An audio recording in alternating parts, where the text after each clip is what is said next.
अध्याय 26। एक भक्त पंत, दो हरिश्चंद्र पितले और गोपाल अंबाडेकर की कथाएं। इस सृष्टि में स्थूल सूक्ष्म चेतन और जड़ आदि जो कुछ दृष्टिगोचर हो रहा है वह सब एक ब्रह्म है, और इसी एक अद्वितीय वस्तु ब्रह्म को ही हम भिन्न भिन्न नामों से संबोधित करते तथा भिन्न भिन्न दृष्टियों से देखते हैं। जिस प्रकार अंधेरे में पड़ी हुई एक रस्सी या हाथ को हम भ्रमवश सर्प समझ लेते हैं, उसी प्रकार हम समस्त पदार्थों के केवल ब्रह्म स्वरूप को ही देखते हैं, ना कि उनके साथ सत्य स्वरूप को। एकमात्र सद्गुरु ही हमारी दृष्टि से माया का आवरण दूर कर हमें वस्तुओं के सत्य स्वरूप का यथार्थ में दर्शन करा देने में समर्थ है। इसलिए आओ हम भी श्री सद्गुरु साईनाथ महाराज की उपासना कर उनसे सत्य का दर्शन कराने की प्रार्थना करें, जो कि ईश्वर के अतिरिक्त और कुछ भी नहीं है। आंतरिक पूजन। श्री हेमाडपंत उपासना की एक सर्वथा नवीन पद्धति बताते हैं। वे कहते हैं कि सद्गुरु के पाद प्रक्षालन के निमित्त आनंद अश्रु के ऊष्म जल का प्रयोग करो, उनमें सत्य प्रेम रूपी चंदन का लेप कर दृढ़ विश्वास रूपी वस्त्र पहनाओ तथा कोमल और एकाग्र चित्त रूपी फल उन्हें अर्पण करो। भाव रूपी बुक्का उनके श्रीमस्तक पर लगा भक्ति की कछनी बांध अपना मस्तक उनके चरणों पर रखो। इस प्रकार श्री साईं को समस्त आभूषणों से विभूषित कर उन्हें अपना सर्वस्व निछावर कर दो। उष्णता दूर करने के लिए भाव की सदा चवर जुड़ाओ। इस प्रकार आनंददायक पूजन कर उनसे प्रार्थना करो कि हे प्रभु साईं, हमारी प्रवृत्ति अंतर्मुखी बना दो, सत्य और असत्य का विवेक दो तथा संसारिक पदार्थों से आसक्ति दूर कर हमें आत्म अनुभूति प्रदान करो। हम अपनी काया और प्राण आपके श्री चरणों में अर्पित करते हैं। हे प्रभु साईं, मेरे नेत्रों को तुम अपने नेत्र बना लो ताकि हमें सुख और दुख का अनुभव ही ना हो। हे साईं, मेरे शरीर और मन को तुम अपनी इच्छा अनुकूल चलने दो तथा मेरे चंचल मन को अपने चरणों की शीतल छाया में विश्राम करने दो। अब हम इस अध्याय की कथाओं की ओर आते हैं। भक्त पंत। एक समय एक भक्त जिसका नाम पंत था और जो एक अन्य सद्गुरु के शिष्य थे, उन्हें शिरडी पधारने का सौभाग्य प्राप्त हुआ। उनकी शिरडी आने की इच्छा तो न थी, परंतु मेरा मन कुछ और विधाता के कुछ और वाली कहावत चरित्रार्थ हुई। वे रेल द्वारा यात्रा कर रहे थे, जहां उनके बहुत से मित्र व संबंधियों से अचानक ही उनकी भेंट हो गई, जो कि शिरडी यात्रा को ही जा रहे थे। जब लोगों ने उनसे शिरडी तक साथ साथ चलने का प्रस्ताव किया, पंत यह प्रस्ताव अस्वीकार न कर सके। तब वे सब लोग बॉम्बे में उतरे और पंत विरार में उतर अपने सद्गुरु से शिरडी प्रस्थान करने की अनुमति लेकर तथा आवश्यक खर्च आदि का प्रबंध कर सब लोगों के साथ रवाना हो गया। प्रातःकाल वहां पहुंच गए और लगभग 11 बजे मस्जिद को गए। वहां पूजनार्थ भक्तों का एकत्रित समुदाय देखकर सभी को अति प्रसन्नता हुई, परंतु पंत को अचानक ही मूर्छा आ गई और वे बेसुध होकर वहीं गिर पड़े। तब सब लोग भयभीत होकर उन्हें स्वस्थ करने के लिए समस्त उपचार करने लगे।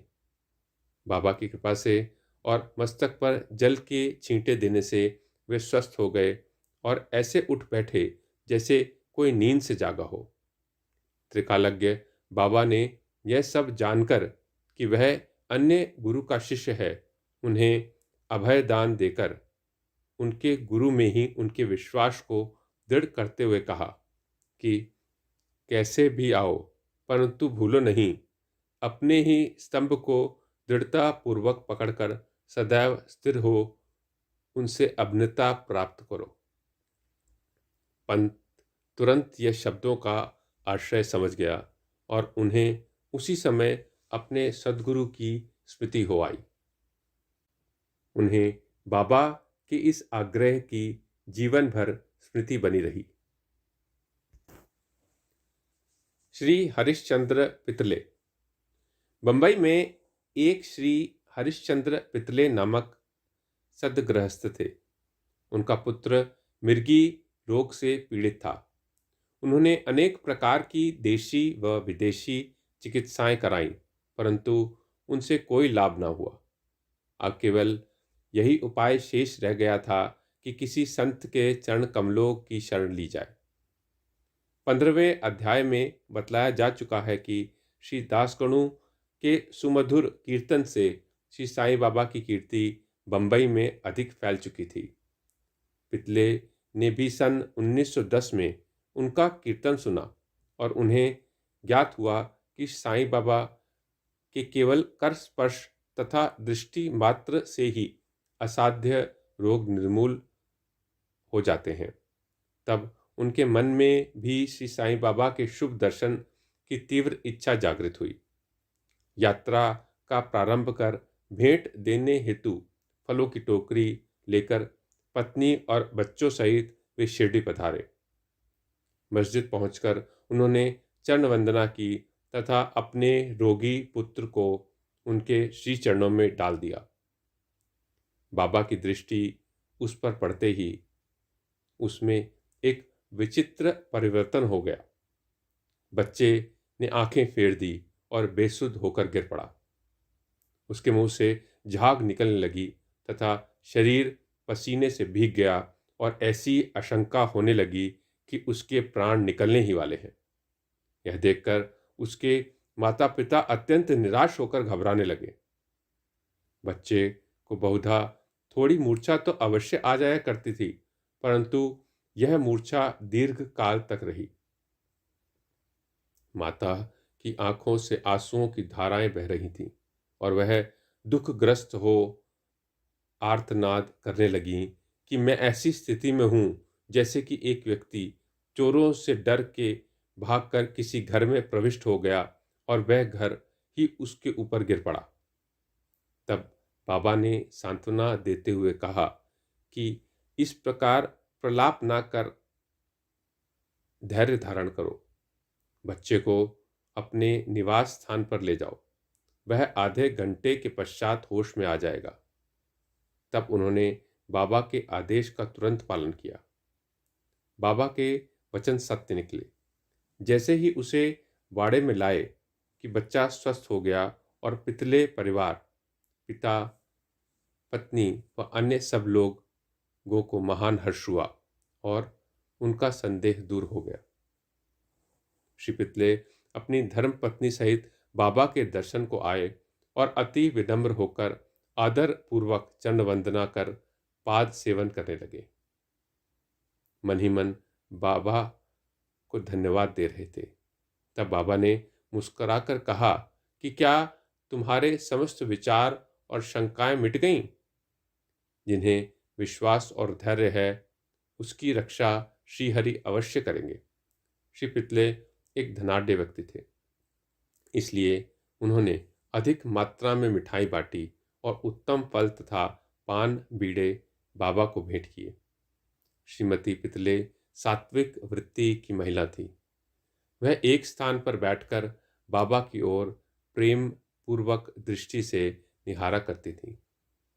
उनकी आंखों से प्रसन्नता के आंसू गिरते थे। उनका मृदु और सरल स्वभाव देखकर बाबा अति प्रसन्न हुए। ईश्वर के समान ही संत भी भक्तों के अधीन हैं। जो उनकी शरण में जाकर उनका अनन्य भाव से पूजन करते हैं, उनकी रक्षा संत करते हैं। शिरडी में कुछ दिन सुखपूर्वक व्यतीत कर पितले परिवार ने बाबा के समीप मस्जिद में जाकर और चंदन वंदना कर शिरडी से प्रस्थान करने की अनुमति मांगी। बाबा ने उन्हें ऊदी देकर आशीर्वाद दिया। पितले को अपने पास बुलाकर वे कहने लगे, बापू, पहले मैंने तुम्हें 2 रुपए दिए थे और अब मैं तुम्हें 3 रुपए देता हूँ। इन्हें अपने पूजा गृह में रखकर नित्य इसका पूजन करो, इससे तुम्हारा कल्याण होगा। श्री पितले ने उन्हें प्रसाद स्वरूप ग्रहण कर बाबा को पुनः साष्टांग प्रणाम किया तथा आशीष के लिए प्रार्थना की। उन्हें ये विचार भी आया कि प्रथम अवसर होने के कारण मैं इसका अर्थ समझने में असमर्थ हूँ कि 2 रुपए मुझे पहले कब दिए गए। वे इस बात का स्पष्टीकरण चाहते थे, परंतु बाबा मौन ही रहे। बंबई पहुंचने पर उन्होंने अपनी वृद्ध माता को शिरडी की विस्तृत वार्ता सुनाई और उन 2 रुपए की समस्या भी उनसे कही। उनकी माता को भी पहले पहल तो कुछ समझ में न आया, परंतु पूरी तरह विचार करने पर उन्हें एक पुरानी घटना की स्मृति हो आई, जिसने यह समस्या का हल कर दिया। उनकी वृद्ध माता कहने लगी कि जिस प्रकार तुम अपने पुत्र को लेकर साईं बाबा के दर्शनार्थ गए थे, ठीक उसी प्रकार तुम्हें लेकर तुम्हारे पिता अनेक वर्षों पहले अक्कलकोट महाराज के दर्शनार्थ गए थे। महाराज पूर्ण सिद्ध योगी, त्रिकालज्ञ और बड़े उदार थे। तुम्हारे पिता परम भक्त थे, इस कारण उनकी पूजा स्वीकार हुई। तब महाराज ने उन्हें पूजनार्थ 2 रुपए दिए थे, जिनकी उन्होंने जीवन पर्यंत पूजा की। उनके पश्चात उनकी पूजा यथाविधि ना हो सकी और वे रुपए खो गए। कुछ दिनों के उपरांत उनकी पूर्ण विस्मृति भी हो गई। तुम्हारा सौभाग्य है जो श्री अक्कलकोट महाराज ने साईं रूप में तुम्हें अपने कर्तव्यों और पूजन की स्मृति कराकर आपत्तियों से मुक्त कर दिया है। अब भविष्य में जागरूक रहकर समस्त शंकाएं और सोच विचार छोड़कर अपने पूर्वजों को स्मरण कर रिवाजों का अनुसरण कर उत्तम प्रकार का आचरण अपनाओ। अपने कुलदेव तथा इन रुपयों की पूजा कर उनके यथार्थ स्वरूप को समझो और संतों का आशीर्वाद ग्रहण करके में गर्व मानो।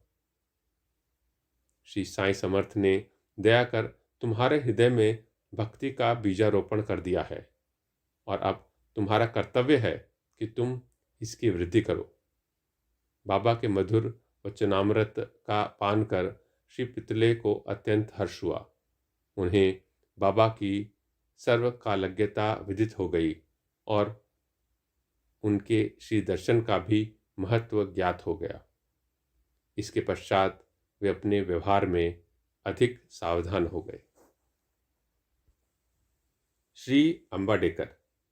पुणे के श्री गोपाल नारायण अंबाडेकर बाबा के परम भक्तों में से एक थे, जो ठाणे जिले और जवाहर स्टेट के आबकारी विभाग में 10 वर्षों से कार्य कर रहे थे।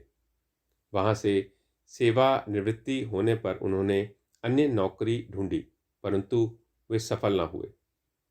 तब उन्हें दुर्भाग्य ने चारों ओर से घेर लिया, जिससे उनकी आर्थिक स्थिति और भी अधिक दयनीय हो गई। ऐसी परिस्थिति में उन्होंने 7 वर्ष व्यतीत किए।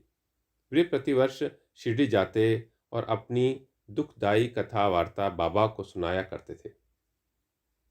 कुछ दिन बाद उनकी अवस्था और भी अधिक चिंताजनक हो गई। तब उन्होंने शिरडी जाकर आत्महत्या करने की ठानी। इसलिए वे अपनी पत्नी को साथ लेकर शिरडी आए और वहां 2 मास तक ठहरे। एक रात्रि को दीक्षित वाड़े के सामने एक बैलगाड़ी पर बैठे बैठे उन्होंने कुएं में गिरकर प्राणांत करने का और साथ ही बाबा से उनकी रक्षा करने का निश्चय किया। वहां समीप ही एक भोजनालय के मालिक श्री सगुण मेरू नायक ठीक उसी समय बाहर आकर उनसे इस प्रकार वार्तालाप करने लगे कि क्या आपने कभी श्री अक्कलकोट महाराज की जीवनी पढ़ी है? सगुण से पुस्तक लेकर उन्होंने पढ़ना प्रारंभ कर दिया। पुस्तक पढ़ते पढ़ते वे एक ऐसी कथा पर पहुंचे जो इस प्रकार थी। श्री अक्कलकोट महाराज के जीवन काल में एक व्यक्ति असाध्य रोग से पीड़ित था। जब वह किसी प्रकार भी कष्ट सह न सका तो वह बिल्कुल निराश हो गया और एक रात्रि को कुएं में कूद पड़ा। तत्क्षण ही महाराज वहां पहुंच गए और उन्होंने स्वयं अपने हाथों से उसे बाहर निकाला। वे उसे समझाने लगे कि तुम्हें अपने शुभ अशुभ कर्मों का फल अवश्य ही भोगना चाहिए। यदि भोग अपूर्ण रह गया तो पुनर्जन्म धारण करना पड़ेगा।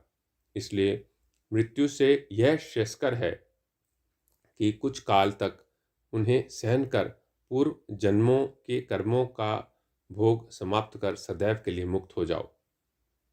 यह सामयिक और उपयुक्त कथा पढ़कर अंबाडेकर को महान आश्चर्य हुआ और वह द्रवित हो गए। यदि इस कथा द्वारा उन्हें बाबा का संकेत प्राप्त न होता तो अभी तक उनका प्राणांत ही हो गया होता। बाबा की व्यापकता और दयालुता देखकर उनका विश्वास दृढ़ हो गया और वे बाबा के परम भक्त बन गए। उनके पिता श्री अक्कलकोट महाराज के शिष्य थे और बाबा की इच्छा भी उन्हें उन्हीं के पद चिन्हों का अनुसरण कराने की थी। बाबा ने उन्हें आशीर्वाद दिया और अब उनका भाग्य चमक उठा। उन्होंने ज्योतिष शास्त्र के अध्ययन में निपुणता प्राप्त कर उसमें बहुत उन्नति कर ली और बहुत सा धन अर्जित करके अपना शेष जीवन सुख और शांतिपूर्वक व्यतीत किया। श्री सद्गुरु साईनाथार्पणमस्तु। शुभम भवतु।